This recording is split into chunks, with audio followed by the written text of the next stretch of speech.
नमस्कार, मैं राजेंद्र मौर्य आप सभी का स्वागत करता हूं आपके अपने जैनित पॉइंट ऑनलाइन कार्यक्रम में। आज बात करें हम उत्तर प्रदेश उच्चतर शिक्षा आयोग द्वारा निकली हिस्ट्री लेक्चरर पोस्टों के संबंध में हिस्ट्री सिलेबस की बात हम चर्चा करेंगे और इस सिलेबस चर्चा में हम ये भी देखेंगे कि कौन कौन से सब्जेक्ट्स कौन कौन से पॉइंट्स को हमारे सिलेबस में डाला गया है और किस तरह से हम इनका अध्ययन करते हुए किन किन तथ्यों पर विशेष रूप से ध्यान देना है। और फिर साथ ही इस कक्षा में हम चर्चा करेंगे कि जैनित ही क्यों चुने हम इसके लिए, क्योंकि जैनित आपके लिए लाया है इन सब टॉपिक्स और इन सबसे जुड़े हुए बेहतरीन प्रश्नों का संकलन, साथ ही इन सब के आपके वीडियो क्लासेस, लाइव क्लासेस और कंप्लीट पूरे सभी टॉपिक्स के नोट्स के साथ में। तो सबसे पहले देखें इसके सिलेबस की बात कर लें कि यूपी उच्चतर शिक्षा आयोग के द्वारा हिस्ट्री लेक्चरर पोस्टों के संबंध में जो सिलेबस निकाला गया है उसकी हम चर्चा करते हैं। सबसे पहले बात करें मध्यकालीन भारतीय इतिहास की, और मध्यकालीन भारतीय इतिहास के सिलेबस का जो हमारा सबसे पहला टॉपिक है वो एग्जाम की दृष्टि से काफी महत्वपूर्ण है। सबसे पहला टॉपिक है हमारा सोर्सेस, मध्यकालीन इतिहास की जानकारी के स्रोत। और यहां पर स्रोतों को हम दो भागों में ले लेंगे, जिसमें हम सबसे पहले ले लेंगे सल्तनत काल की जानकारी के स्रोत और फिर है मुगल काल की जानकारी के स्रोत। सल्तनत काल और मुगल काल, सल्तनत काल और मुगल काल की इतिहास की जानकारी के स्रोत, जो कि मध्यकालीन भारतीय इतिहास के दो प्रमुख राजवंश रहे हैं। फिर बात करें इसके अलावा इस सोर्सेस में लेख भी शामिल करने हैं और सिक्के शास्त्र, उनके द्वारा जारी करवाए गए सिक्कों का भी अध्ययन करना है। हसन निजामी जो ये कहता है कि दिनहर और दिरहम जो सिक्के कुतुबुद्दीन ऐबक ने चलाए, हालांकि ऐसी जानकारी और कोई इतिहासकार नहीं देता है। तो ऐसे विभिन्न तथ्यों का संकलन हमारे इस सिलेबस में शामिल किया गया है। इसके अलावा इल्तुतमिश का मुद्रा सुधार, मोहम्मद बिन तुगलक की सांकेतिक मुद्रा का प्रचलन, वो भी हमारे सिलेबस का पार्ट है। इसके अलावा स्मारक संबंधी, यानी यहां पर पूरे मध्यकाल की स्थापत्य कला, आर्किटेक्चर को इसमें शामिल किया गया है। साहित्यिक स्रोतों की बात करें तो इसमें फारसी साहित्य, संस्कृत और क्षेत्रीय भाषा साहित्य है। यहां विशेष बात क्या है कि अरबी साहित्य का उल्लेख नहीं है, लेकिन अरबी साहित्य से भी मध्यकालीन भारतीय इतिहास की जानकारी मिलती है। इसके अलावा विदेशी यात्री, जितने भी विदेशी यात्री भारत में आए हैं, इसमें हम अल बरूनी से, यानी अरबी यात्रियों से लेकर फारसी यात्रियों से लेकर हम अंग्रेज यात्रियों तक का वर्णन इसमें शामिल करेंगे। तो पहला जो टॉपिक है, अगर बात करें शब्दों के लिहाज से तो बहुत छोटा है, लेकिन जब बात करें इनके दृष्टिकोण की, इसके विश्लेषण की, तो ये काफी बड़ा है, क्योंकि इसमें आपके लेख आ जाएंगे, सभी प्रकार के प्रलेख जारी करवाए गए हैं। इसके अलावा सिक्का शास्त्र, जब आप मुगलों की हम देखते हैं सिक्का व्यवस्था, जिसमें अकबर के द्वारा चलाए गए सिक्के, जहांगीर के द्वारा चलाए गए सिक्के, औरंगजेब द्वारा चलाए गए सिक्के, सल्तनत काल के जो सिक्के हैं, इन सबको शामिल किया गया है। और फिर स्मारक आर्किटेक्चर भी इसमें शामिल है। इसके अलावा साहित्यिक स्रोत, जिसमें फारसी साहित्य है, संस्कृत साहित्य और क्षेत्रीय भाषाओं का लिखा गया साहित्य है। इसके अलावा विदेशी यात्रियों का वर्णन भी इसमें शामिल है। फिर मध्यकालीन भारतीय इतिहास में अगला जो टॉपिक है वो है राजनीतिक विकास, यानी राजवंशों का इतिहास। इसमें हम देखेंगे सल्तनत काल, और सल्तनत काल की शुरुआत की गई है मोहम्मद गोरी से। गोरी के भारत पर आक्रमण, उसकी जीत पराजय कहां कहां हुई है, किस तरह के आक्रमण रहे हैं, वो सब हमारे सिलेबस में शामिल है। फिर तुर्क आक्रमणकारी, या कहें तुर्क भारत में, तो गोरी तुर्क आक्रमणकारी के रूप में भारत में आ रहा है। खास बात क्या है, गजनवी से पहले का इतिहास इसमें शामिल नहीं है। फिर खिलजी, और खिलजियों से पहले गुलाम वंश, और उसके बाद खिलजी, तुगलक, सैयद और लोदी वंश। और इस तुगलक वंश को जब हम देखते हैं तो यहां पर गयासुद्दीन तुगलक की योजनाएं, गयासुद्दीन तुगलक की विजय अभियान, साथ में मोहम्मद बिन तुगलक की विभिन्न योजनाएं, जो उसे इतिहास में एक बड़ा ही विरोधाभासी व्यक्तित्व का धनी बनाता है। इसके अलावा फिरोज शाह तुगलक के द्वारा लगाए गए जन कल्याणकारी कार्य, उसके द्वारा खोले गए विभिन्न विभाग, सैयद और लोदी वंश, सिकंदर लोदी और बहलोल लोदी, और साथ में लास्ट में हम देखेंगे इब्राहिम लोदी। और सैयद वंश की बात करें तो सैयद वंश के काल की भी हमें इसमें चर्चा करनी होगी। फिर मुगल साम्राज्य की नींव जो रखी गई है बाबर के द्वारा, बाबर के प्रारंभिक जीवन से लेकर मुगल साम्राज्य की स्थापना, उसको स्थायित्व देने तक के इतिहास की जानकारी है। हुमायूं, जिसका शाब्दिक अर्थ तो भाग्यशाली है, लेकिन बात करें इसके इतिहास की, इसके व्यक्तिगत जीवन की, तो यह बड़ा दुर्भाग्यशाली रहा है। अकबर से लेकर औरंगजेब तक का राज्य विस्तार है, अकबर से औरंगजेब तक का राज्य विस्तार है, यानी औरंगजेब की मृत्यु मार्च 1707 तक का राजनीतिक इतिहास इसमें शामिल है। मुगल साम्राज्य को चुनौतियां और पतन, मुगल साम्राज्य का किस प्रकार से कौन कौन सी चुनौतियां रही है और मुगलों के पतन के कारण कौन कौन से हैं। इसके अलावा राजनीतिक और प्रशासनिक, आर्थिक और सांस्कृतिक कारण हैं कि मुगलों के पतन के लिए राजनीतिक कारण कौन से जिम्मेदार रहे हैं, सांस्कृतिक प्रशासनिक कारण, आर्थिक और सांस्कृतिक कारण किस प्रकार से जिम्मेदार रहे हैं। इसके अलावा मुगलों के सामने जो चुनौतियां दी गई हैं, चूंकि मुगल काल में अगर देखें तो प्रारंभ से ही विद्रोह देखने को मिल रहे हैं और ये सभी विद्रोह हमारे सिलेबस में शामिल हैं, जिसमें अहोम विद्रोह है, बुंदेला है, सिख और जाट है, और इन सबको हम प्रत्येक मुगल बादशाह के शासनकाल के साथ साथ देखते हुए आएंगे। बाद के मुगल और मुगल साम्राज्य का विघटन, बाद के मुगल यानी यहां पर उत्तर मुगल वंश भी शामिल हैं, उत्तर मुगल वंश भी शामिल है, यानी औरंगजेब के बाद के मुगल इतिहास को 1707 से लेकर 1857 तक का जो इतिहास है मुगल वंश के परिप्रेक्ष्य में, उसे उत्तर मुगल वंश के नाम से जाना जाता है, और यहीं से मुगल साम्राज्य के विघटन। फिर बात करें इस समय के सल्तनत काल और मुगल काल, इन दोनों के मध्य में दक्षिण भारत में दो प्रांतीय राज्यों का उदय, विजयनगर और बहमनी, जहां विजयनगर एक हिंदू राज्य है, बहमनी एक मुस्लिम राज्य है। दोनों के बीच में संघर्ष रायचूर दोआब के क्षेत्र को ध्यान में रखते हुए अध्ययन करेंगे। उत्थान, विस्तार और विघटन, किस तरह से दोनों साम्राज्यों का उदय हुआ है, विस्तार हो रहा है, किस तरह से इनका विघटन हो रहा है। फिर बात करें मराठा आंदोलन, मराठों का किस प्रकार से उदय हो रहा है और मराठों का उदय होने के कारण साथ में शिवाजी के रूप में शिवाजी द्वारा स्वराज्य की मांग की जा रही है, स्वराज्य की नीति लागू की जा रही है, और शिवाजी द्वारा किस प्रकार से मराठा शक्ति को देश की सर्वोच्च शक्ति के रूप में बनाया जा रहा है, यह हमारे सिलेबस का पार्ट है। इसके अलावा पेशवाओं के नेतृत्व में शिवाजी की जो अष्टप्रधान है, जिसे हम मंत्री परिषद के रूप में समझ सकते हैं, तो यहां पर शिवाजी के बाद पेशवाओं के नेतृत्व में किस प्रकार से मराठा साम्राज्य बन रहा है, बालाजी विश्वनाथ, बाजीराव प्रथम और बालाजी बाजीराव, तीन महान पेशवाओं के साथ में। और फिर देखेंगे मराठा राज्य मंडल और मराठों के पतन के कारण, मराठों के पतन के कारण जो मुगलों की सत्ता के वास्तविक उत्तराधिकारी माने गए हैं, क्यों इनका पतन हो रहा है, यह भी हमारे सिलेबस का एक महत्वपूर्ण पार्ट है। फिर एडमिनिस्ट्रेशन की बात करें, राजनीतिक इतिहास के बाद में प्रशासन की जब बात करें, यानी यहां पर हमें यूपी हाई कमीशन के द्वारा एक बहुत ही अच्छी चीज सिलेबस को देखते हुए ये देखनी है कि सबसे पहले मध्यकाल की इतिहास की जानकारी के स्रोत पूरे सारे एक जगह हो जाएंगे, जिसमें मुगल काल, सल्तनत काल, और बात करें विजयनगर, बहमनी और मराठों के काल में भी अगर विदेशी यात्री आए तो उनका भी वर्णन सारा एक जगह हो जाएगा। फिर स्मारक संबंधी लेख अलग हो जाएंगे, सभी राज्यों के सिक्के अलग हो जाएंगे, और फिर इसके बाद देखें तो इनका राजनीतिक इतिहास एक तरफ हो जाएगा, जो राजनीतिक इतिहास मोहम्मद गोरी से लेके पेशवाओं के काल तक आएगा, और इसमें हमें विजयनगर बहमनी को भी शामिल करना है। फिर बात करें प्रशासन की, एडमिनिस्ट्रेशन पूरा एक साथ आएगा, सल्तनत के अधीन प्रशासन, और यहां पे सल्तनत के असैनिक, न्यायिक, राजस्व और राजकोषीय सैनिक नीतियां कौन कौन सी हैं। इसी बीच में दिल्ली सल्तनत और बाबर के बाद अगर देखें तो हुमायूं को भगाकर शेरशाह ने अपने प्रशासनिक सुधार, शेरशाह ने द्वितीय अफगान साम्राज्य की स्थापना की है, तो उसके प्रशासनिक सुधार भी इसमें शामिल हैं। फिर मुगल प्रशासन को भी देखना है, मुगल एडमिनिस्ट्रेशन जो अपने आप में बहुत ही विविधता लिए हुए हैं। यहां पर मुगलों की भूराजस्व व्यवस्था बाबर से लेकर औरंगजेब तक के काल की, इसमें विशेष बात है अकबर का आइन ए दहसाला, जिससे टोडरमल जुड़ा हुआ है।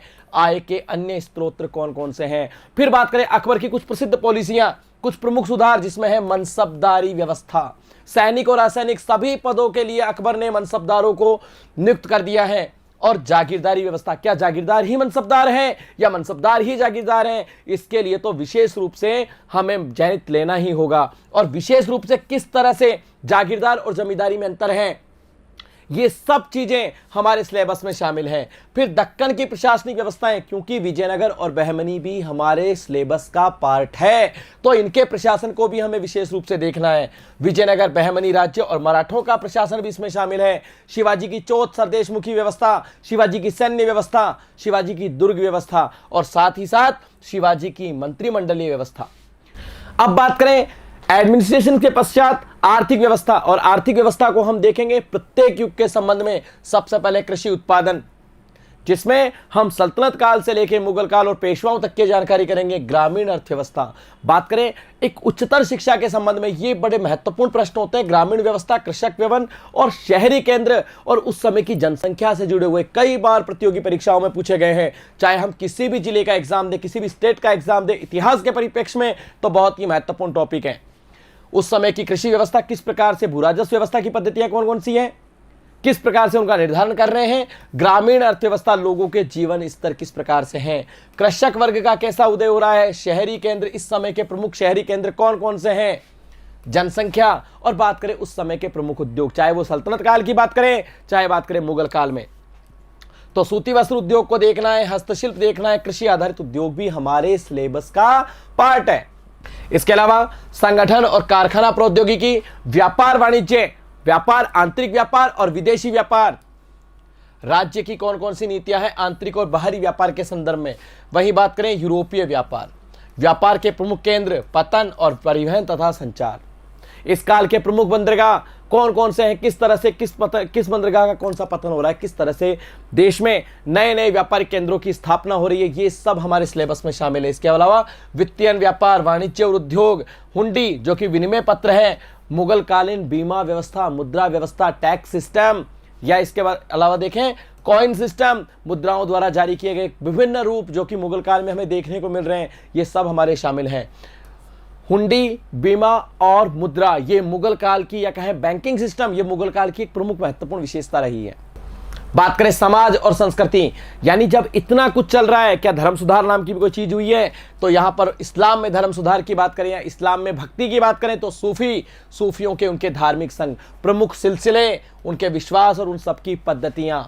फिर प्रमुख सूफी संत कौन कौन से हैं, सिलसिले के साथ साथ, सिलसिला मतलब संप्रदायों के साथ साथ, इसके अलावा भक्ति, जिस तरह से इस्लाम में भक्ति वो सूफी है, हिंदुओं में भक्ति आंदोलन है, शैव मत और उसकी शाखाएं हैं, वैष्णव मत और उसकी शाखाएं हैं, और मध्यकाल के प्रमुख संत उत्तर और दक्षिण भारत के कौन कौन से हैं। इसके अलावा उनका सामाजिक, राजनीतिक और धार्मिक जीवन पर क्या प्रभाव रहा है, यानी इन सूफी और भक्ति संतों का राजनीतिक दृष्टि से, धार्मिक दृष्टि से किस प्रकार से लोगों के जीवन पर प्रभाव रहा है। साथ ही इस काल में या मध्यकाल में शुरू हुए एक प्रमुख धर्म, जिस तरह से प्राचीन भारत के इतिहास में बौद्ध धर्म और जैन धर्म का उदय हो रहा है, ठीक वैसे ही इस काल में सिख धर्म का उदय हो रहा है।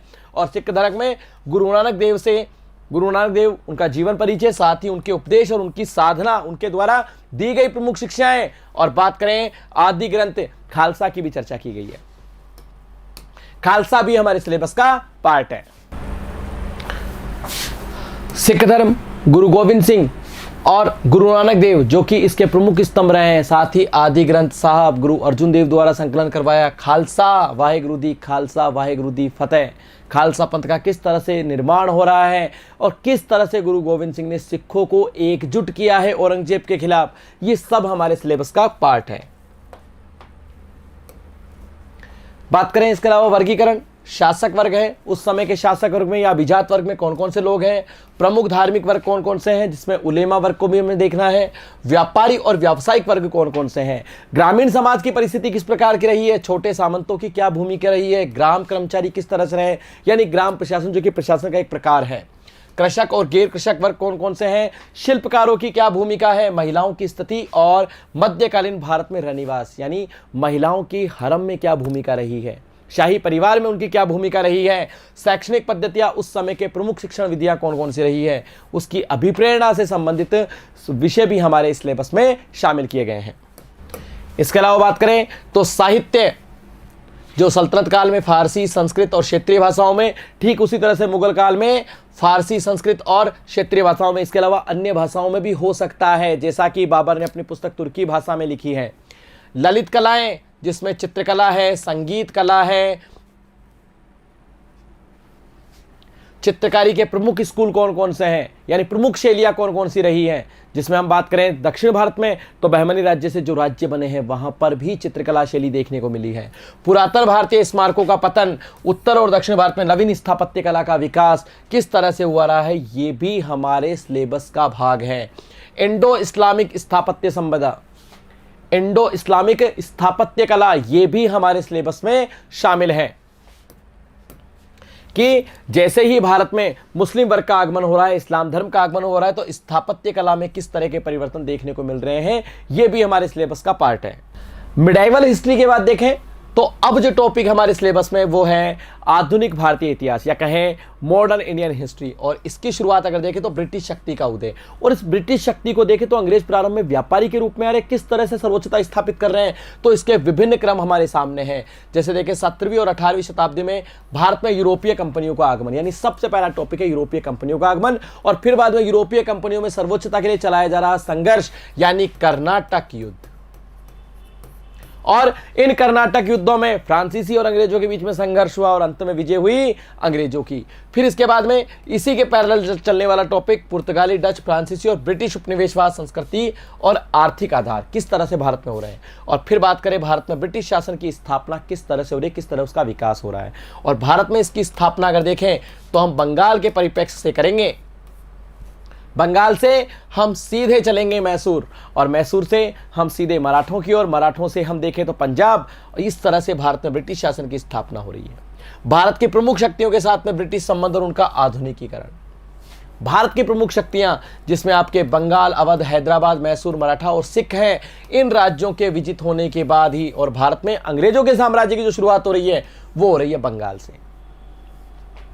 कंपनी तथा राजा क्राउन का प्रशासन, यानी कंपनी और क्राउन का प्रशासन, यानी यहां पर 1857 की क्रांति के बाद हुए महत्वपूर्ण परिवर्तनों को गौण रखते हुए सीधा कंपनी और राजा के प्रशासन को दिखाया गया है। और फिर ईस्ट इंडिया कंपनी के अधीन मध्य और प्रांतीय ढांचे का विकास है। 1773 से 1853 के चार्टर एक्ट तक का संवैधानिक इतिहास भी इसमें शामिल है। कंपनी और क्राउन के अधीन परमोच्च शक्ति यानी परम सत्ता का विकास, ब्रिटिश परम सत्ता का विकास किस प्रकार से हुआ है, यानी डेवलपमेंट ऑफ ब्रिटिश पैरामाउंटेंसी, ये भी हमारे सिलेबस का पार्ट है। सिविल सेवा का विकास, न्यायिक और पुलिस सेवा, साथ में सेना और स्थानीय स्वशासन, ये भी हमारे सिलेबस का पार्ट है। फिर देखें संवैधानिक परिवर्तन, तो ये 1909 से लेकर 1935 तक का अधिनियम है, यानी 3 बड़े अधिनियम, 1909 का, 1919 का और 1935 का अधिनियम। बात करें आर्थिक और सामाजिक इतिहास कि अंग्रेजों के भारत में आने का आर्थिक इंपैक्ट क्या क्या हुआ है, इकोनॉमिकल इंपैक्ट्स, जिसमें व्यापार का बदलता हुआ संगठन है, व्यापार का आयाम और दिशा है, द ट्रिब्यूट, इसका भी भारतीय इतिहास में उल्लेख मिलेगा हमें इस परीक्षा के दौरान। कृषि का विस्तार, और साथ ही द ट्रिब्यूट के बारे में चर्चा करेंगे विस्तार से। क्या है द ट्रिब्यूट, प्रन्यास त्योहरी जो है उस पर भी चर्चा की गई है। कृषि का विस्तार, वाणिज्यीकरण, भूमि संबंधी अधिकार, भूमि बंदोबस्त, ग्रामीण ऋणग्रस्तता और भूमिहीन मजदूर, यानी अंग्रेजों का भारतीय कृषि पर क्या प्रभाव पड़ा है, ये सब हमें इसमें दिखाई देगा। फिर अंग्रेजों के आगमन से उद्योगों का किस तरह से पतन हो रहा है, कारीगरों की बदलती हुई सामाजिक आर्थिक दशाएं, जिसका हम अनुमान इसी बात से लगा सकते हैं। के एम पन्नीकर महोदय ये कहते हैं कि अंग्रेजों के शोषण से बचने के लिए भारतीय कारीगरों ने अपने अंगुलियां कटवा ली है। शहरीकरण, शहरीकरण से अशहरीकरण, औद्योगिक नीति और प्रमुख आधुनिक उद्योग, क्योंकि अंग्रेजी शासन भारत के लिए वरदान तो रहा ही है, साथ में अभिशाप भी रहा है। तो कुछ क्षेत्रों में अंग्रेजों के आगमन का लाभ भी हो रहा है। आधुनिक उद्योग है, फैक्ट्री कानून का स्वरूप है, श्रमिक और मजदूर संघ के लिए आंदोलन चलाए जा रहे हैं, यह भी हमारे सिलेबस का भाग है। इसके अलावा अंग्रेजों की मौद्रिक नीति, अंग्रेजों का बैंकिंग सिस्टम, मुद्रा और विनिमय व्यवस्था है, रेलवे और सड़क का विकास, हालांकि अंग्रेजों ने किया अपने विकास के लिए है, अपने लाभ के लिए है, लेकिन भारतीयों ने इसका अपना अलग मतलब निकाला है। नए शहरी केंद्रों का विकास, शहर आयोजन और वास्तुकला की नई विशेषताएं, ये भी हमारे सिलेबस में शामिल है। दुर्भिक्ष, महामारी, सरकार की पॉलिसी क्या रही है। इसके अलावा आर्थिक विचार, यानी इंग्लिश उपयोगितावादी, भारतीय आर्थिक इतिहासकार, जिसमें हम आर.सी. दत्त, दादा भाई नौरोजी, गोपाल कृष्ण गोखले के विचारों की चर्चा करेंगे। दादा भाई नौरोजी का फेमस थ्योरी सिद्धांत कौन सा, धन बहिर्गमन का सिद्धांत, poverty and un British rule in India के रेफरेंस के साथ में देखेंगे। फिर ईसाई धर्म से संपर्क, यानी भारत में ईसाई धर्म, अंग्रेजों को धर्म प्रचार की अनुमति 1813 के चार्टर एक्ट से। मिशनरी, भारतीय समाज को अंधकार युग में स्थापित करने का प्रयास, यह भी हमारे सिलेबस में शामिल है। इसके अलावा भारतीय समाज और आर्थिक पद्धतियों, धार्मिक विश्वासों की समीक्षा करनी है। शैक्षणिक और अन्य गतिविधियां इसमें शामिल है, किस तरह से अंग्रेजों के आगमन के बाद में भारतीय शिक्षण व्यवस्था में क्या परिवर्तन रहा है, किस तरह से लॉर्ड मैकाले ने या कहें अंग्रेजों के द्वारा भारत में शिक्षा के विकास के लिए चलाए गए विभिन्न आयोग, विभिन्न कमीशन, विभिन्न प्रकार की नीतियां, वो सब हमारे सिलेबस में है। औपनिवेशिक शिक्षा भी इसी में है। विषय वस्तु, संरचना और लक्ष्य, क्या है औपनिवेशिक शिक्षा, क्या लक्ष्य रखा है लॉर्ड मैकाले ने, किस तरह से भारतीयों को शिक्षा के लिए प्रोत्साहित किया जा रहा है, ये सब हमारे सिलेबस में है। इसके अलावा सामाजिक और धार्मिक सुधार आंदोलन, जिसमें राजा राममोहन राय, दयानंद सरस्वती, स्वामी विवेकानंद, एनी बेसेंट जैसे प्रमुख धर्म सुधार आंदोलन, जिसके अलावा सर सैयद अहमद खां मुस्लिम सुधार आंदोलन, अहमदिया आंदोलन, पंजाबी सुधार आंदोलन, तो सभी प्रकार के सामाजिक धार्मिक सुधार आंदोलन हमारे सिलेबस में है। परंपराओं से विरत सुधार, परंपराओं के आधार पर यानी परंपराओं के खिलाफ और परंपराओं के आधार पर सुधार, ये दो तरह से इन सामाजिक धार्मिक सुधार आंदोलनों को हम देख सकते हैं, यानी रूढ़िवादी और समय के साथ या पाश्चात्य शिक्षा के समर्थक।